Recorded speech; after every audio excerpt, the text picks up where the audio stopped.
Hello, and welcome to a new exciting change on KittyKatGaming. Things are changing a little bit now. You might have noticed that I'm now doing ASMR videos, and I hope that you enjoy them.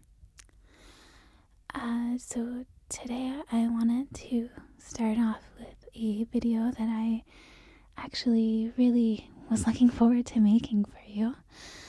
I'm going to be reading some Polygrumps Fanfiction. And if you don't know what Polygrumps is, it's where people write love stories about different people from Game Grumps. And they put them in different scenarios. They're totally not real, but fun to read.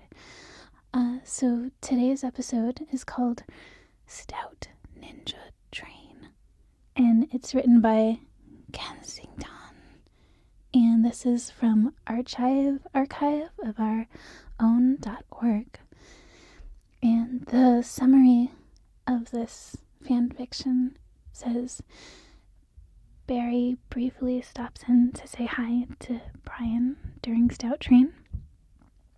And the note section says, Hello, lovelies.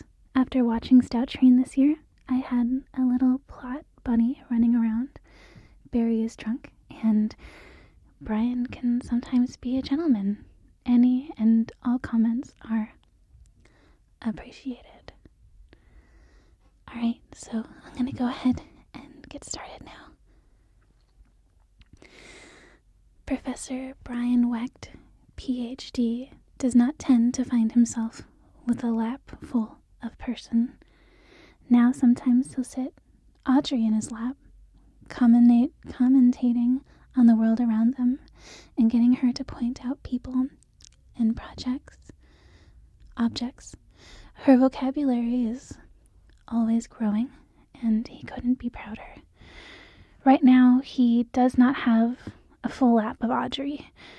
Right now, he has a full lap of a very drunk Barry. Barry was mumbling into his shoulder presently with a huff of impatience. Brian lightly pushed the younger man back. What was that, Barry? Said that we should do Ninja Stout Train. Barry pulled back further and swung his legs up and over the piano bench on the other side, straddling the bemused physicist. He poked Brian's stomach lightly and grinned broadly at the grunt of indignation. Or Stout Ninja Train. Come on, you should join us for filming. Jack taught us a fun drinking song, and I want to hear you try and sing it monotone while glaring at Ross. We could try and choke him with Guinness. Brian leaned back, swinging his headphones off of his neck and resting them on the piano. Barry, while your elaborate murder scheme is pretty clever, and I would know, I have a PhD. I'm trying to get some songwriting done right now. The part-time ninja adjusted the drunk man so that his weight was more on his thighs and less on his groin. Aren't you one of the main stars tonight, Bear? Can't leave them for too long. It was a clear dismissal, but Barry shrugged it off with a pout and stayed silent.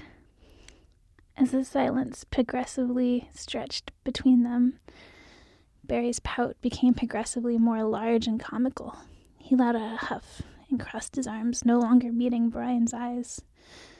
Baby Bear, you're being worse than Audrey right now, and she's too. Barry looked to see Brian's eyes glittering in amusement and let out another huff. But Daddy, how can I be good when you're not going to be playing with me? The whining, the begging tone was mostly a joke, but Barry couldn't help but notice the way that Brian bit his lip when he was called Daddy. Guinness and an evening of laughter made him bold, and Barry scooted forward and circled his arms around Brian's neck.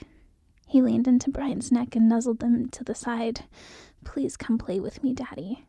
He was rewarded with a tight grip on his hip bones and a shuddering intake of breath. Barry, on a scale of noise to not noise, This is getting way too real, and he gently guided Barry off his lap to sit on the piano bench before rubbing his eyes and gently taking a large breath. And you are way too drunk. Go back and play. The boys will be waiting for you. Barry looked like he was going to continue pushing, but Ross's voice echoed from the recording room calling his name. Regardless of liquor clouding his brain, Barry felt like something still hadn't been said, or that it was missing. That leaving right now was going to make things bad later. Brian looked down, looking like he was starting to zone out in the expectation that Barry was about to leave. Bri? As the physicist turned, Barry leaned in and pecked him lightly on the lips. He started to rise up, but two strong hands guided his shirt collar and pulled him back down to Brian's mouth with such force that their teeth clicked together. It was a brutally short kiss, and Brian pushed him away with almost as much force as he had brought them together. Later he would call it impulse and alcohol. For now, it had just felt like a really important thing you should do. Without a word, Barry stood and left the room, closing the door behind him with an elated little smile on his face.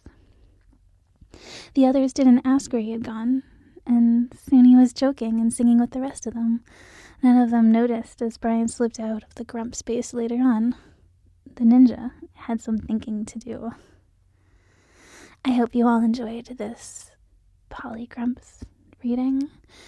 Once again, this is called Stout Ninja Train by KatASMR on archiveofourown.com.org, not .com. I hope you all will enjoy and stick with me through this new exciting chapter as KittyKatGaming transforms into KittyKatASMR. If you enjoyed this video, leave me a comment down below and let me know. And if you guys like it, maybe I'll do more. Also, please don't forget to hit that subscribe button. And I'll see you guys all next time. Bye, everybody.